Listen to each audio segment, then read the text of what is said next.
Te agradecemos esta oportunidade de trabalho, essa oportunidade da gente conversar sobre doutrina espírita. E lembrando que eu não sou orador, mas sou um falador, né? Então nós vamos falando aqui, né? Nós vamos falando. E é uma alegria muito grande sempre a gente poder estar falando da doutrina espírita, e é uma responsabilidade enorme também, porque falar de doutrina espírita, falar de Jesus, nos traz uma responsabilidade assim colossal. E a gente lembra que até a irmã Clara, lá no livro Entre a Terra e o Céu, se não me engano, no capítulo 22, ela fala da importância das palavras. Porque o ser humano ele assume uma responsabilidade enorme com relação ao que fala. Porque quando nós falamos, nós emitimos energias elétricas que elas chegam por modulações até a outra pessoa. Então, não são somente as palavras que chegam ali. Além das palavras, chegam vibrações que podem influenciar aquelas pessoas que estão ouvindo. E podem influenciar para o bem ou para o mal, de acordo com a modulação de quem está falando e de acordo com quem está recebendo também.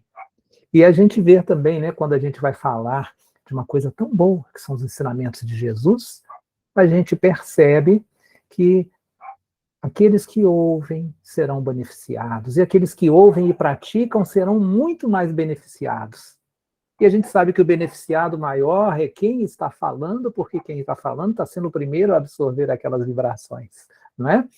Então, e é uma satisfação enorme a gente estar aí nesta casa, né, que tanto nos acolhe, nos acolheu, né, de outras vezes, e agradecemos também e pedimos que os mentores responsáveis pelos trabalhos dessa casa nos amparem, para que a gente possa retransmitir esses ensinamentos dentro da mais pura fidelidade do Kardec, né? Então, o tema para a gente conversar nessa noite de hoje, né, que é ingratidão, como agir. Eu acredito que muitos de nós já passamos por algumas situações, como por exemplo, eu fiz tanto para aquela pessoa, eu ajudei tanto aquela pessoa, colaborei tanto com ela, e hoje ela nem olha para mim, nem olha para minha cara. Eu ajudei o fulano tanto, e nem um muito obrigado, né? Talvez alguém já tenha passado por essa situação. Aliás, quem cuida de pessoas que estão debilitadas, que estão doentes ou de idosos, eu já ouvi pessoas falando, né? Nossa, eu cuidei daquela pessoa durante muitos anos. Ela estava lá em cima de uma cama. Para andar, estava com uma dificuldade danada. Eu fiz tudo por ela. E, além de fazer tudo por ela, ainda me xingou. Né? Não, também não faço mais nada. Então, às vezes, quando a gente procura fazer o bem para alguém, e somos, digamos assim, pagos com uma ingratidão, vamos ajudar e a pessoa, além de não agradecer, ainda xinga, chama de intrometido, xinga. Quem pratica o bem pode até achar meio estranho. Puxa vida, eu fiz isso, ele me pagou com uma ingratidão tamanha, eu fui com tanta boa vontade. Né? Mas também agora, eu não vou fazer mais o bem para ninguém. Não faço para aquela pessoa nem para ninguém também. Chega, né? Então, talvez, né, por estas condições, por estes fatos, a gente pode até ficar desanimado de continuar praticando bem. Aí nós nos lembramos de algo que aconteceu com o Divaldo Franco no início do seu trabalho como espírita. Isso está na biografia do Divaldo e foi retratado muito bem também pelo filme, que muitas pessoas já assistiram e conhecem, né, o filme do Divaldo. Que foi mais ou menos o seguinte, vamos retratar o que passou no filme, porque talvez seja mais conhecido. Divaldo conheceu o espiritismo, estudou, né, o espiritismo e começou a tomar parte de um trabalho de uma casa espírita. E ele lá estudando, né? Ele chegou à conclusão: opa, não adianta estudar, eu preciso praticar aquilo que está falando aqui. E Divaldo começou com um trabalho social. E ele, na sua juventude, não me lembro quantos anos, 17, 18 anos, às vezes saía à noite, ia procurar os moradores de rua, às vezes no inverno, o tempo todo, né? Mas às vezes no inverno ele saía para levar um lanche, uma comida e um café quente, um chá, um chocolate quente, para entregar para aqueles moradores de rua, aquelas pessoas que estavam morando debaixo da ponte, aquelas pessoas que estavam ao relento. Aí ia lá, distribuía o lanche para um, às vezes um agradecia, né? Às vezes o outro recebia, né? Não falava nada, e Divaldo estava fazendo isso com uma certa frequência. Em determinada ocasião, com uma pessoa, ele estava lá entregando, né, os lanches, tudo, e foi entregar para um morador de rua. Aí entregou aquele lanche muito bem preparado, com todo carinho, preparado por Divaldo, pela equipe, né? Entregou aquele lanche gostoso para um morador de rua. Ele pega aquele lanche, vira para o Divaldo, joga aquele lanche na cara do Divaldo e fala: eu não preciso, eu não quero a sua esmola. Nunca mais me apareça aqui. E xingou o Divaldo. Pegou aquele chocolate quente, jogou fora, tudo pelo chão lá, estragou aquilo tudo. Aí Divaldo, com seu rosto sujo, com a sua roupa toda manchada devido àquele ato, ele se vira, vai para outro lugar. E continua fazendo o trabalho social. Divaldo não parou. Agora pensemos, se naquela ocasião Divaldo, com toda boa vontade, praticando bem, recebe aquilo pela cara, literalmente pela cara, né? Ele desanimasse de trabalhar no bem, de praticar o bem, será que nós teríamos hoje a mansão do caminho, que assiste a milhares de pessoas, não somente com ajuda material, mas com ajuda profissional, com encaminhamento profissional e principalmente o tratamento espiritual?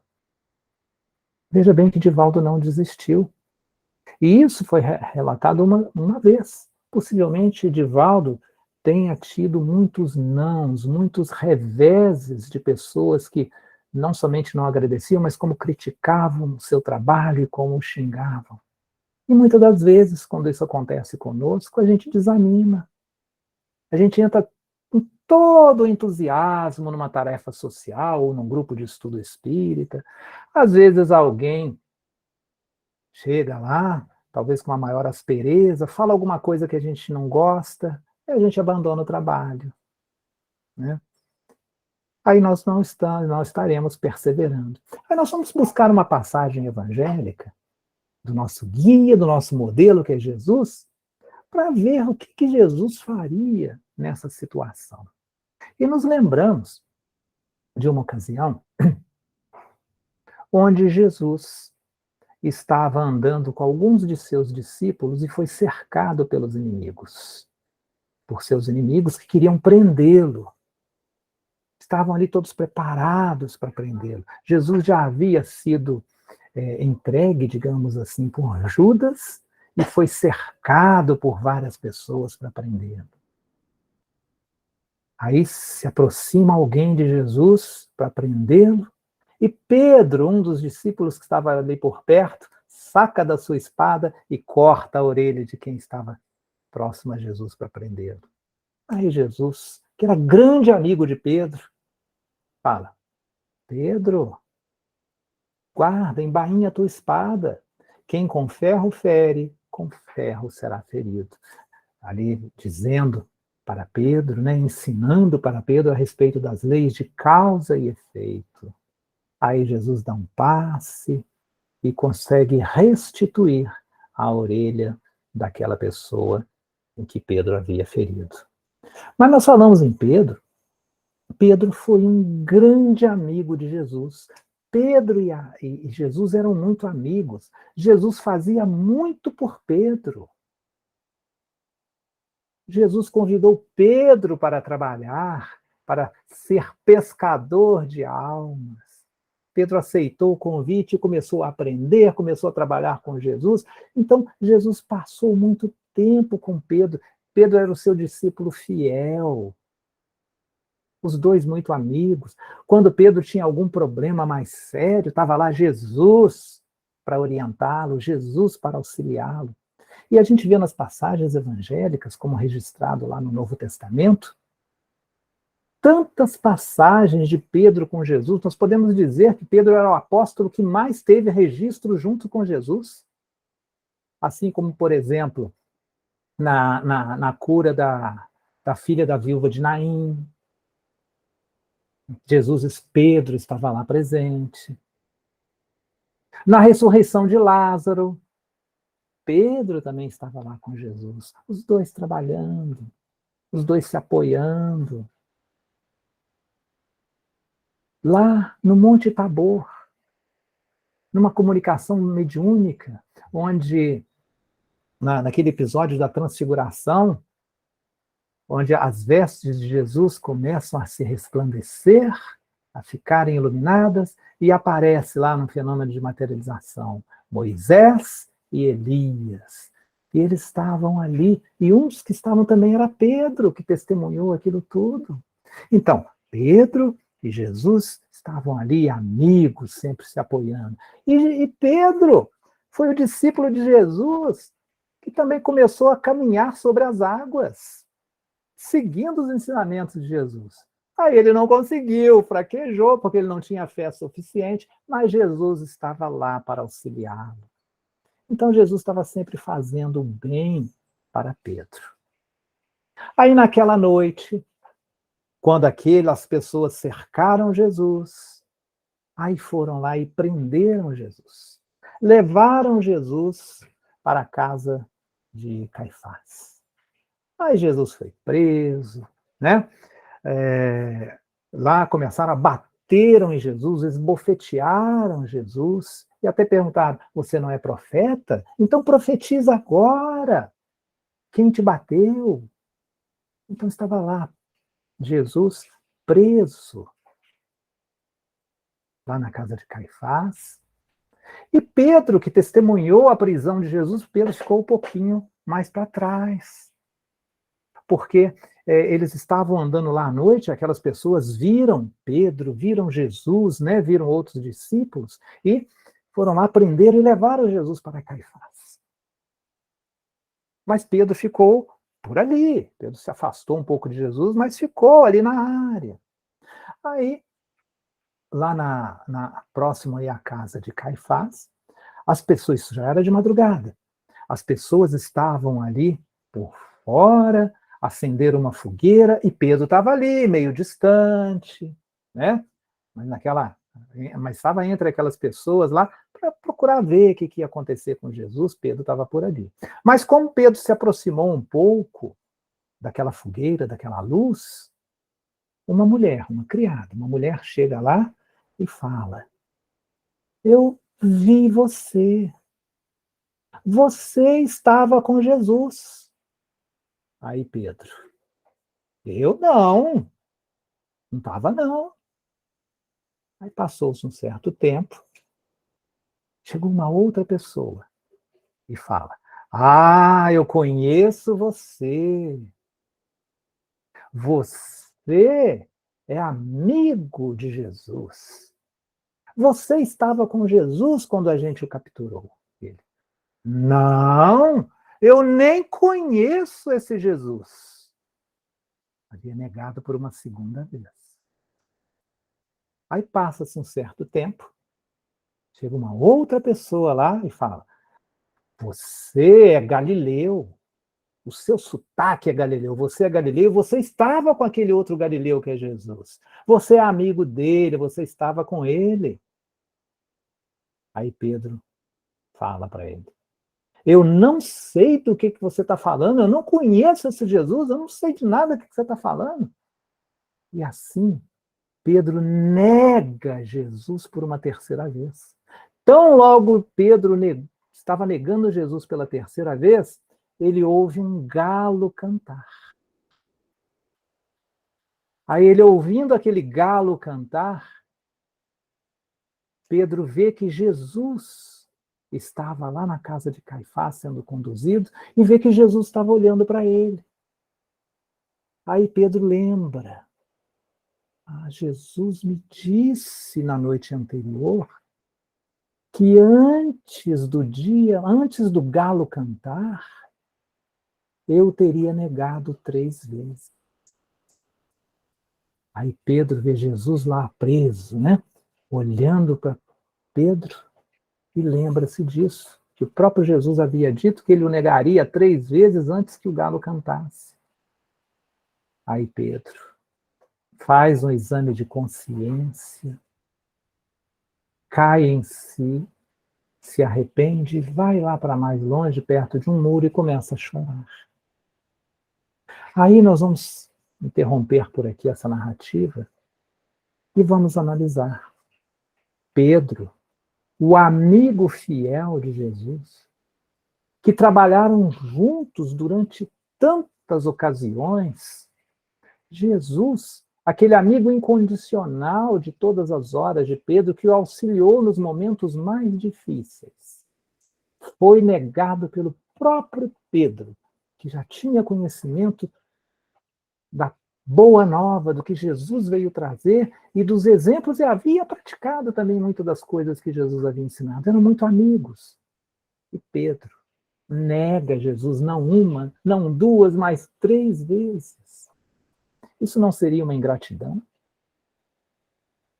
Como que Jesus reagiu com relação a Pedro após isso?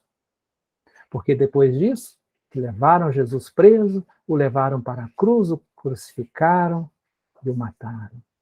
Mas Jesus não deixou de praticar o bem e não deixou de apoiar Pedro, porque mesmo depois de desencarnado, Jesus veio e continuou orientando Pedro, continuou amigo de Pedro, e continuou orientando e ajudando tantos outros discípulos e tantas outras pessoas, e fica até hoje. Inclusive, Jesus está entre nós nesse momento, porque ele mesmo disse que quando 2 ou mais pessoas se reunissem em seu nome, Jesus estaria entre essas pessoas. Aí nós vemos o exemplo do próprio Jesus, que apesar da ingratidão de Pedro,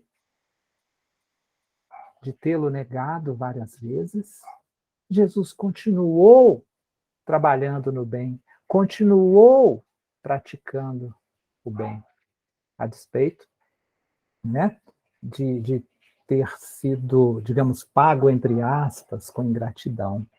E aí nós nos lembramos da nossa condição, que às vezes a gente se melindra, às vezes a gente se sente ofendido e desmotivado de parar de praticar o bem por questões de coisas semelhantes a essa, de pessoas que agem mal, que nos ofendem, quando a gente está praticando um bem para aquela pessoa. E o Espírito Emmanuel, lá no livro Pão Nosso, em especial no capítulo 11, traz o título, que também nos dá uma dica de como nós devemos proceder perante a esses atos de ingratidão. O Emmanuel nos fala: o bem é incansável. Então, já vem nos dizer que o bem, a gente não cansa de praticar o bem. Né? Por que o bem é incansável? Emmanuel está se referindo à parte espiritual, porque o bem, ele é incansável, porque ele promana do Criador. O Criador, que é Deus, que é a inteligência suprema, a causa primária, ou causa primeira de todas as coisas.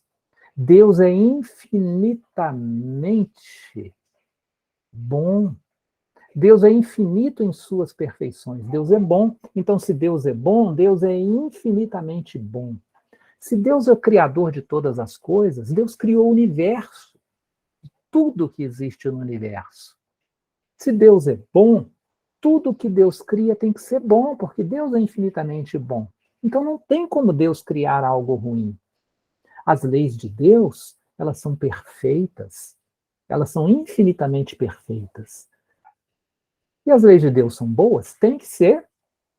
Então elas são perfeitas e são infinitamente perfeitas, são boas, e são infinitamente boas, senão não seriam criadas por Deus. As leis que regem o universo são boas, são infinitamente boas. Então, toda vez que nós praticamos o bem, nós estamos em harmonia com as leis do universo. Não é isso? Porque Deus é o bem. Aliás, João, o evangelista, nos explica o que é Deus também. Ele diz que Deus é amor. Amor é a caridade em ação, amor é o bem em ação. Então, se Deus é amor, Deus é o bem. Se o universo pulsa, se o universo vibra o bem, porque foi criado por Deus, toda vez que nós praticamos o bem, nós estamos em harmonia com as leis universais. Então, o bem, ele é o quê? Ele promana do Criador. O Criador é eterno. Então, o bem, ele vem de uma fonte eterna. E quem se comunga com esta fonte, nunca vai lhe faltar recursos. E Jesus veio explicar isso para a gente. Naquela passagem de Jesus com a mulher samaritana, né, que foi beber a água do poço, né, Jesus disse mais ou menos o seguinte: quem bebe desta água com Cristo nunca mais terá sede, porque esta água se tornará nele, não, assim, em quem bebe, né, se tornará nele, uma fonte a jorrar pela eternidade. Mas como é que é isso? Então, uma vez que eu pratico o bem, eu estou me conectando com o Criador, eu estou em comunhão com o Criador. Então, eu estou em comunhão com a fonte do bem, é uma fonte inesgotável. Então, a gente se encontra com o divino, que é a fonte da vida. E o bem não nos exaure, não nos cansa. O que nos exaure é o que destoa do bem. Não é? O que nos exaure é o que destoa do bem. E o que nos aproxima do bem nos renova. Tanto que a gente se sente feliz quando a gente pratica o bem.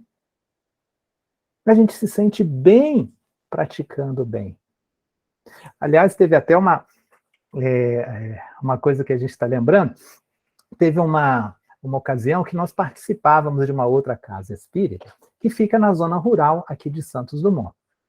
Então, estava em construção. As obras, né, da casa física estavam em construção. Então, em zona rural, é mais complicado para levar material de construção, para conseguir profissionais. Então, nós fizemos um mutirão. Nós éramos jovens naquela época, né? Então, fizemos um mutirão. Foram várias pessoas lá para construir o centro. E numa dessas vezes, nós fomos colocar a laje na sala que hoje é a sala de evangelização. Então, nós fomos colocar a laje já tinha o primeiro piso feito, era no segundo andar. Então, a gente tinha que subir uma determinada altura para encher a laje do segundo andar. Aí nós fomos lá, todos entusiasmados. Ficamos o sábado inteiro. Chegamos lá de manhã cedinho. Então, as pessoas se dividiram nas tarefas. Uma começou a virar, algumas, né, começaram a virar a massa, outras pegaram a massa, colocavam no carrinho de mão, subia com o carrinho de mão por rampas até chegar na tal laje lá. Outros pegavam baldes e puxando balde na corda, outros iam colocando, espalhando a massa, né, o concreto na laje, outros iam fazendo aquilo tudo. Então, nós pegamos a tarefa de ficar empurrando o carrinho de mão. Aí ficamos lá o dia inteiro. É um trabalho bom, não é? Foi um trabalho no bem, que no final do dia a laje estava concluída. Conseguimos fazer. A casa é grande, né? Era grande, deu muito trabalho. Mas nós fizemos. Aí, gente, quando eu cheguei em casa moído. Foi chegar em casa, foi tomar um banho, terminar de tomar o banho, já estava dormindo, nem jantei. E depois, no dia seguinte, fomos conversar com outras pessoas, não conseguimos acordar cedo. Porque de tão cansado que a gente estava, né? Então, aquelas pessoas se cansaram. Aí a gente ficou pensando, quando estava lendo lá o livro Pão Nosso, lá no Emmanuel, dizendo que o bem é incansável. Mas como é que pode? Nós nos cansamos de trabalhar um sábado inteiro. Mas o que foi cansado foi o corpo físico. Depois de uma boa noite de repouso, no dia seguinte nós acordamos. Alguns de nós, como eu, por exemplo, que não tinha não fazia muito trabalho físico, estava com o corpo dolorido toda a vida, e ficou dolorido por alguns dias. Mas a gente se sentiu renovado. Por quê? Porque nós estávamos em conexão com o bem. Então, apesar do corpo estar cansado, depois de uma noite de sono ele se recuperou, ficou um pouquinho dolorido ainda por questões físicas. Mas todos que participaram daquela obra se entusiasmaram, na semana seguinte voltaram lá, encheram outra laje, aí já se cansaram menos, né, fisicamente menos, e foi assim até hoje. A casa está lá e as pessoas colaborando. Né? Há uns 3 meses, mais ou menos, aí já foi feita uma obra lá num dos banheiros, para fazer uma adaptação. Né? Então então as pessoas estão aí, continuaram praticando bem. Então esse cansaço é um cansaço ultratemporário, é um cansaço material, mas não é o cansaço espiritual. E o Paulo também escreve aos Tessalonicenses dizendo: e vós, irmãos, não vos canseis de fazer o bem. Então ele está se referindo ao cansaço espiritual, porque às vezes a gente cansa de fazer o bem, tem aquele cansaço espiritual. Eu não vou fazer o bem mais não. Às vezes a gente fica procurando motivos para não praticar o bem, porque na verdade a gente não quer, a gente está com cansaço espiritual de praticar o bem. Né? Então, o que o Emmanuel está se referindo, né, que o bem é incansável, é o cansaço espiritual, que não se cansa, porque o bem é a força por excelência que vai nos revigorar e nos revigora. A gente só se exaure quando a gente se afasta dessa conexão com o divino, dessa conexão com o bem. Aí a gente se sente desanimado, e a gente acaba não querendo fazer nada, né? Ficando o quê? Na inércia. Então, caros amigos, nós somos também lá no Evangelho segundo o Espiritismo, no capítulo 13, item 7, eu estou falando, hein, se alguém quiser anotar, depois dá uma lida lá, que vale a pena ler e estudar o Evangelho segundo o Espiritismo, né? Assim como essas outras obras. Onde o Kardec analisa uma passagem que Lucas traz, né, uma passagem de Jesus, onde fala o seguinte, onde Jesus nos ensina da seguinte forma: quando derdes um jantar ou uma ceia, não convideis nem os vossos amigos, nem os vossos irmãos, nem os vossos parentes, nem os vossos vizinhos que forem ricos. Ou seja, não vai convidar quem é rico quando você for dar um jantar. E vai explicar por quê, né? Para que em seguida eles não vos convidem ao seu turno e assim retribuam o que de vós receberam. Então Jesus já está nos falando que quando a gente for fazer o bem para alguém, a gente não ficar esperando uma retribuição, não. E Jesus ainda continua e fala, convide para esse jantar, né, para esse festim, os pobres, convide os estropiados, os coxos, porque aí você vai ficar feliz por eles não terem como retribuir você. Olha só, então Jesus já está nos falando, dando, né, uma orientação, quando a gente pratica o bem para alguém e alguém vai retribuir de alguma forma, para a gente não esperar retribuição, não. E ficareis felizes por não terem eles meios de vos retribuir. Então a palavra-chave aí é retribuição.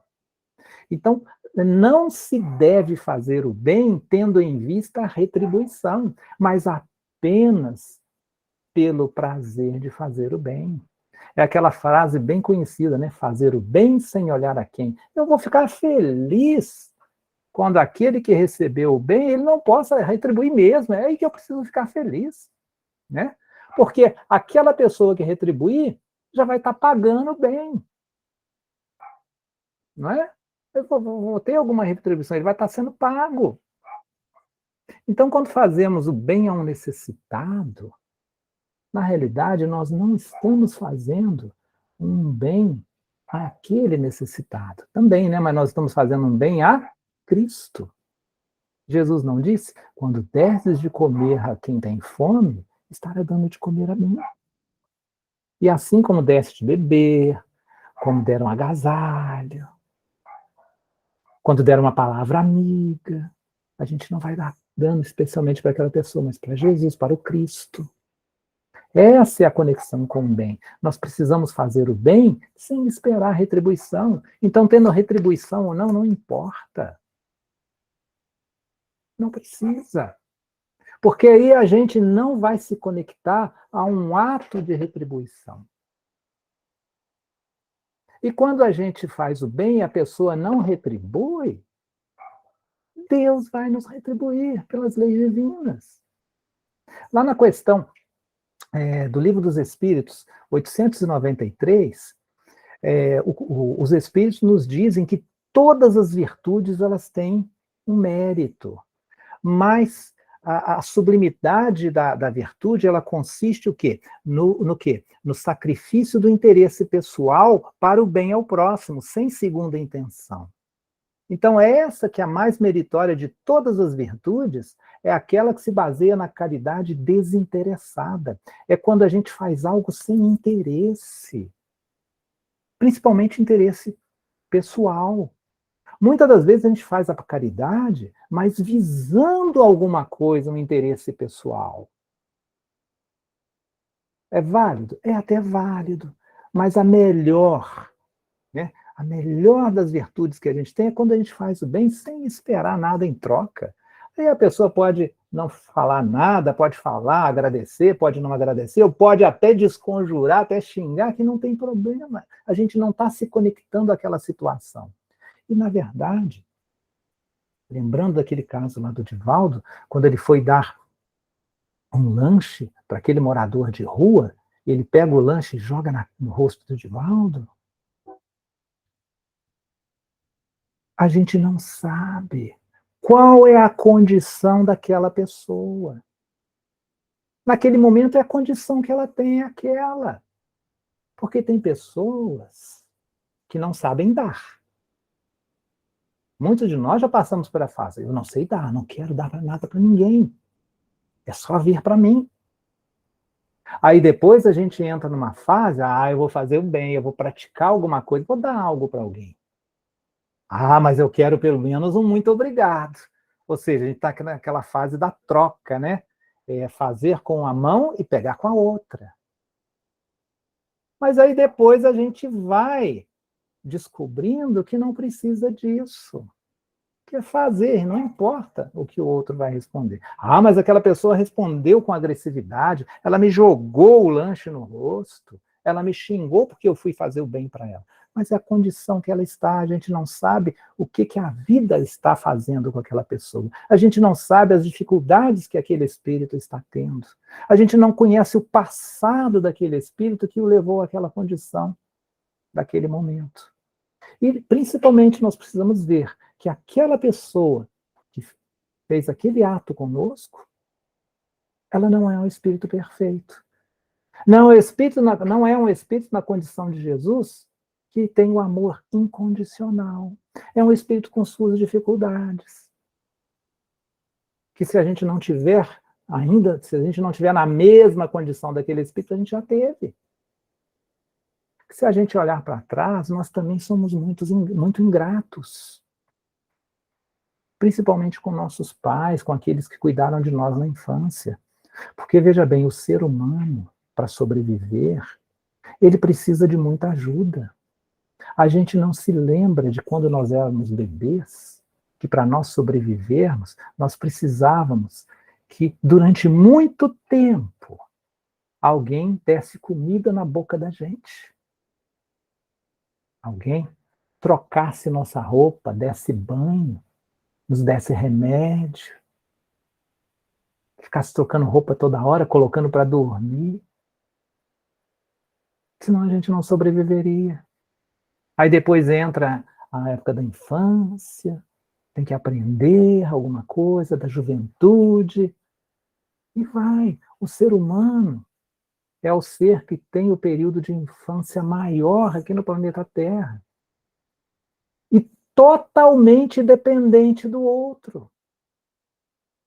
Nós que temos, de todos os seres vivos da Terra, o que temos o maior período de dependência total de outro ser humano. E a gente se esquece. E quantas das vezes a gente reclama de fazer alguma coisa para uma pessoa que hoje já está idosa, que já está com certa fragilidade, para os nossos pais, os nossos criadores, educadores, né? Que fizeram tudo isso para nós, e a gente fala, não, agora eu não posso fazer nada, não. Mais tarde eu faço. Então a gente tem que olhar para dentro de nós e ver que muitas das vezes nós estamos também agindo com ingratidão com aqueles que cuidaram, para com aqueles que cuidaram de nós. E os espíritos dizem, né, que o sinal mais característico da imperfeição é o interesse pessoal, que muitas das vezes a gente pratica o bem, mas a gente tem um interesse naquilo, né? A gente vai dar um exemplo aqui. No meio político isso é muito conhecido. Às vezes um administrador político chega lá e vai asfaltar a rua. Aí faz aquele asfalto, uma casquinha assim, né? Fininha. Aí depois vem com aquela desculpa. Não, o que sustenta o asfalto é aquilo que está debaixo. Então não precisa ser uma casquinha maior. Mas na realidade o que está debaixo não foi trabalhado. Ou qualquer técnico em edificações sabe que para fazer uma obra de pavimentação, a gente tem que cavar, e até bem fundo, né, aquela rua, tirar aquela terra, né, colocar britas, pedras, e depois brita para fazer uma drenagem no terreno, depois colocar um tipo de terra, fazer a compactação do solo, aí depois fazer outra camada compacta, mais compactação, para depois de tudo colocar o asfalto, né? Tem que ter toda uma base, mas são raros os políticos que investem debaixo da terra. Por quê? Porque o que está debaixo da terra não é visto. Aí não dá voto. Então, por isso que faz as coisas para ser visto. Tem gente que faz a caridade para ser visto, para ter algo em troca. Gente, eu vou dar mais um exemplo aqui, estou vendo o horário aqui, ainda dá mais um tempinho, né? Vou dar mais um exemplo, é um exemplo particular. Teve uma época, há muitos anos, eu trabalhava no comércio. Então, eu tinha vários amigos comerciantes. E um deles, numa ocasião, falou o seguinte: Aramis, o promotor daqui da cidade, ele está fazendo uma campanha social que é para reformar e ampliar a cadeia local. Porque os presos não têm muitas condições, então está fazendo um trabalho social, porque o dinheiro que vem lá do governo não é suficiente, não dá, muito pouco. Então, ele está fazendo uma campanha para melhorar as condições dos presos. E o promotor levou isso para frente, né? E o promotor, ele continuou me contando, e o promotor está pedindo daquelas pessoas que puderem colaborar com uma quantia financeira. Ele veio me pedir. Aí eu fiz questão de contribuir e dei uma quantidade boa de dinheiro para ele. Fez uma doação muito boa em dinheiro lá para o promotor, para a obra social lá. Eu fiz questão de doar uma quantia boa, porque a gente não sabe o dia de amanhã, ele é promotor, a gente pode precisar de alguma coisa no futuro. Então, olha só, ele fez a caridade, mas com segundas intenções. E os espíritos, eles nos falam que a verdadeira caridade é sem o interesse pessoal. O verdadeiro desinteresse, e depois fala, né, que o verdadeiro desinteresse é coisa ainda tão rara na Terra que quando alguém tem um verdadeiro desinteresse, todos os admiram como se fosse um fenômeno. Mas, veja bem, os espíritos nos esclarecem que a característica da imperfeição é o quê? É o interesse pessoal. Então, a característica da perfeição vai ser o quê? A caridade desinteressada. Então, mas isso é um processo. Antes a gente estava no processo de só receber. Às vezes, a gente não estava no processo nem de receber, como aquela pessoa que pegou o lanche que o Divaldo estava dando e jogou no rosto do Divaldo. Ele não está nem preparado para receber, a gente já passou por isso. Às vezes a gente está naquela fase, eu só quero receber, agora eu só quero receber. Depois a gente já entra naquela, não, vou receber, mas eu vou dar algo agora, mas eu quero receber, pelo menos um muito obrigado. Mas esse é um processo, não tem nada de errado nisso, não. O problema é a gente permanecer vinculado a esses fatos. Eu vou fazer, mas eu quero algo em troca. Aí a gente acaba se permitindo levar por uma, digamos, paga ingrata. Eu me lembro, gente, que há muitos anos também tinha, pelo menos aqui na minha cidade, tinha um hábito. Quando se fazia algum doce, né, algum quitute interessante, fazia isso numa quantidade maior e costumava mandar um docezinho, um quitute para um vizinho. E aconteceu quando eu era criança, a minha mãe fez uma comida, um quitute muito gostoso. Aí fez uma quantidade maior, aí pegou um pote, colocou alguns ali e falou: Aramis, leva lá para o vizinho, para fulana de tal, que eu estou mandando esse doce para ela. Eu fui lá, levei. Entreguei lá o pote para ela e falei: minha mãe mandou entregar isso aqui. Passado alguns dias, toca a campainha lá em casa, e eu, criança, fui atender. Era a vizinha que recebeu aqueles quitutes. Ela veio trazer o pote de volta. Me entregou, pediu para entregar para minha mãe. Aí eu peguei o pote e fui entregar para minha mãe. Mas aí eu percebi que o pote estava meio pesado. O pote não veio vazio. Eu coloquei lá em cima da mesa, abri o pote, vieram uns doces, gente, muito bonitos, muito atraentes. Aí eu comi deliciosos.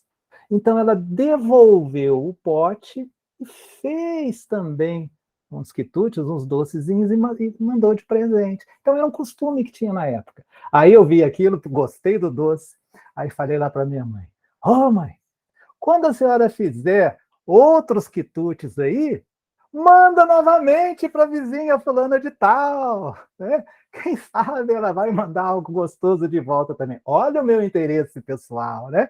Eu quis que a minha mãe praticasse o bem para a gente receber algo em troca. Então a gente vê que é um processo, mas a gente vai evoluindo, é uma caminhada que a gente vai fazendo, e é uma longa caminhada, né? Porque essa questão de retribuição, ela é a porta de entrada, ela é o início do processo. Aí a gente vai fazendo isso, vai passando por esse processo, a gente vai vendo que mais para frente a gente vai encontrar a gentileza. Ou seja, eu vou devolver o pote, eu não vou mandar uma coisa aqui por uma gentileza, não é obrigação. Quem for receber aquilo, ou recebendo com um pote vazio, ou com um pote cheio, estaria de bom tamanho. Na época, eu não sei, gente, se a vizinha devolvesse com o pote vazio, se eu ia insistir para aquele processo de fazer outro quitute ia continuar, né? Porque eu tinha um interesse pessoal naquilo, né?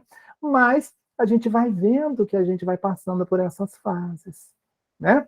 Então, vamos iniciar pela questão da retribuição. O problema é a gente não ficar preso nessa condição de fazer algo e querer receber pelo menos um muito obrigado. A gente vai, né, passar dessa fase. Mas para a gente passar por isso, é necessário a gente exercitar.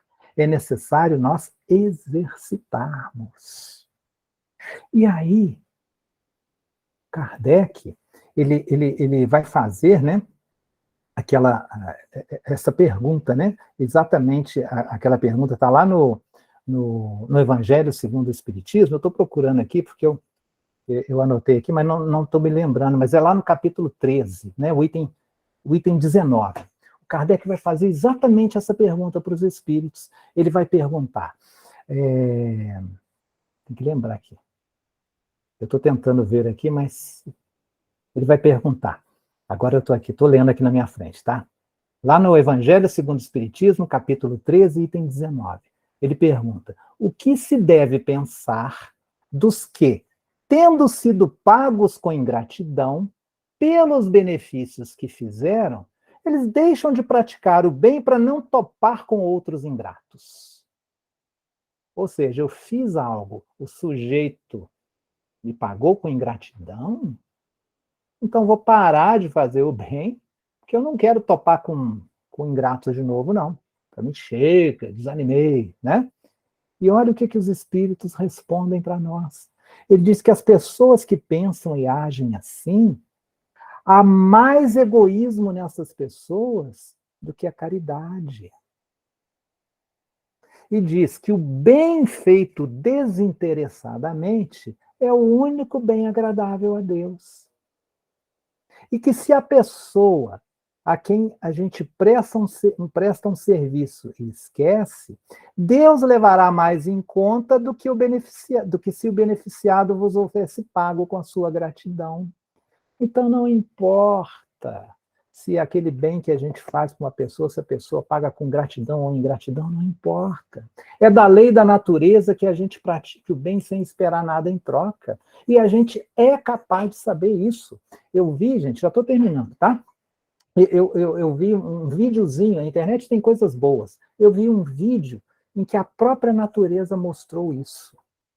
Foi um vídeo em que uma pessoa ela estava andando lá por uma floresta, um vídeo americano. Estava andando por uma floresta e encontrou parece que foi um lobo. Ele estava preso numa armadilha. Ele estava andando lá, pisou, né? A pata dele pisou lá numa armadilha, aquela armadilha fechou, né? Era uma espécie de uma presilha, né? Que prendeu o pé daquele lobo lá. Prendeu o pé dele, ele não conseguia sair, porque aquela garra estava acorrentada no chão. Então estava ele lá se debatendo, querendo sair, não conseguia, ele fazia mais força e machucava a pata dele e não conseguia sair. Então aquele homem, ele se aproximou lá e foi ajudar aquele bicho, foi ajudar o lobo. Ele se aproximou lá, o lobo tentou fugir, tudo não conseguia, aí ele foi lá para soltar, abrir a armadilha lá. A hora que ele se aproximou do lobo, o lobo rosnou para ele e partiu para atacá-lo. O lobo partiu para cima dele para morder nele, ele se afastou, como o lobo estava preso, não conseguiu, né, atacá-lo. Mas o lobo começou a rosnar, atacar, não deixava ele nem chegar perto. Aí aquele homem, ele olhou para um lado, olhou para o outro, pegou uns gravetos ali, ele fez uma espécie de um escudo, com um buraquinho embaixo. Aí foi se aproximando do lobo, o lobo querendo morder nele, arranhar, atacar, morder. Ele foi se aproximando com aquele escudo, colocou o escudo na frente do lobo e naquele buraquinho que tinha embaixo deixou passar só a pata do bicho. Aí ele segurando o escudo lá para o lobo não atacá-lo, com a outra mão ele abriu aquela garra, soltou o lobo. Aí depois ele se afastou um pouquinho, o lobo, quando percebeu que estava solto, saiu correndo e fugiu. E o lobo não agradeceu ele, não. E aquele senhor saiu feliz da vida, porque ajudou o lobo. O lobo, além de não agradecê-lo, ainda o atacou. Foi lá arranhá-lo, foi lá querer mordê-lo. E ele ficou feliz da vida com aquilo. Como é que ele consegue fazer isso, né? Se o lobo foi ingrato com ele? Isso é a lei natural. Era a condição do lobo fazer aquilo. É a condição daquele indivíduo. Então, queridos amigos, essa condição ela vai evoluindo, vai variando, né? Vai evoluindo. E a gente vai evoluindo também. O fato é que a gente não deve se prender a essa paga. E para a gente terminar, eu vou contar um caso aqui que está lá no livro Lindos Casos do Chico Xavier, da autoria do Ramiro Gama. Aquela lição, Um Relógio ao Doente, que foi mais ou menos o seguinte. O Chico Xavier, ele tinha um amigo, vários amigos, e um amigo dele que era muito chegado dele, os dois estavam juntos e tudo, e esse amigo deu de presente para o Chico um relógio. Aí ele insistiu para o Chico aceitar o relógio. Aí o Chico aceitou, né, devido a muita insistência daquele amigo, que era amigo muito chegado do Chico. Então deu, Chico. Chico, você precisa de um relógio? Está aqui o relógio, faço questão que você use. Aí de tanta insistência, e era um amigo dele, aí o Chico aceitou. Aí Chico gostou muito daquele relógio, aquele relógio ajudou muito o Chico, porque o Chico conseguiu organizar mais a sua agenda, mais as suas atividades, porque ele gostou muito do relógio, não somente pelo fato de ser muito bonito, mas porque o relógio ele era pontual. E naquela ocasião era difícil ter um relógio que marcasse a hora certa, né?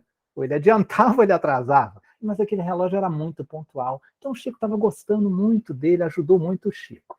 Aí, numa ocasião, o Chico estava indo para o trabalho e ele resolveu passar na casa da Dona Glória.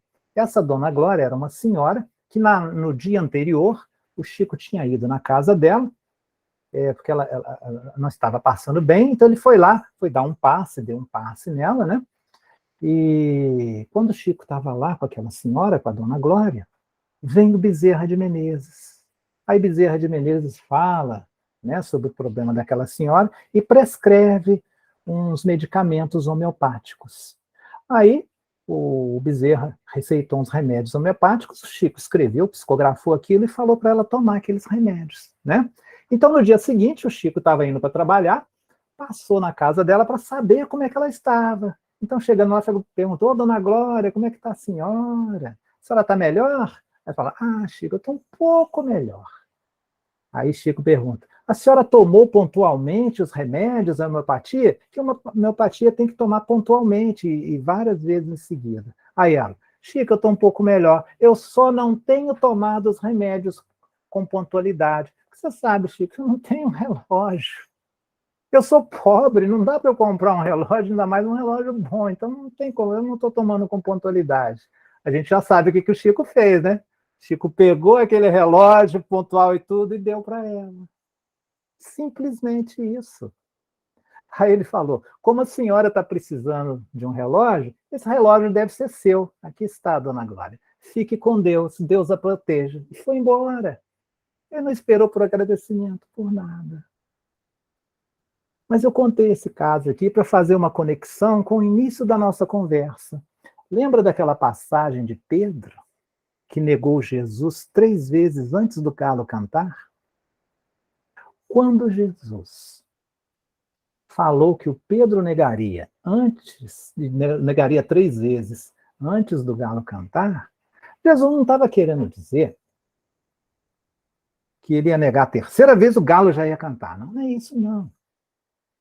O que Jesus estava dizendo é o seguinte, Pedro, antes de amanhecer um novo dia, você terá falhado mais uma vez. Que o galo canta no amanhecer do dia. Então, antes do dia amanhecer, você já vai ter falhado mais uma vez, Pedro. Aí eu vou fazer uma pergunta para cada um de nós. Quais de nós, quem de nós está precisando de um relógio? De um relógio agora. Porque o relógio, ele está representando o galo. O galo está representando o tempo.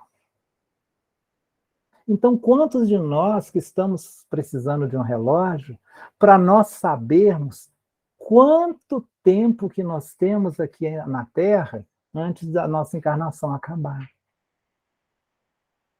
Quem que está precisando de um relógio para receber que a nossa encarnação está acabando? Se eu tenho 50, 60 anos, quanto tempo de vida que eu tenho aqui na Terra? O relógio, que seria o galo, né? É uma representação do tempo. É que antes do galo cantar para nós, ou seja, antes de nós desencarnarmos, nós precisamos aproveitar a nossa passagem aqui na Terra e nos acertarmos com quem está a caminho conosco.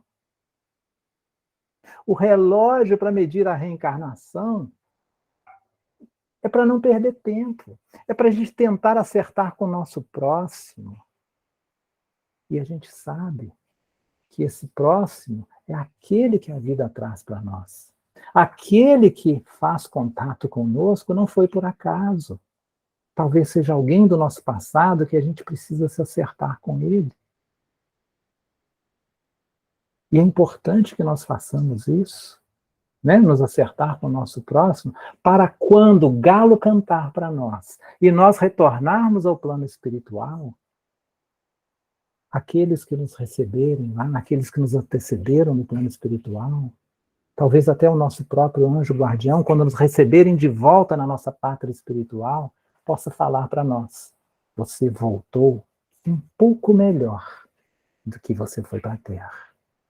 Então, que possamos refletir sobre isso, que possamos refletir sobre esse relógio, que o nosso tempo está se esgotando aqui na Terra, e que não cansemos de praticar o bem, porque o bem é nosso advogado em qualquer condição. Que Jesus nos abençoe.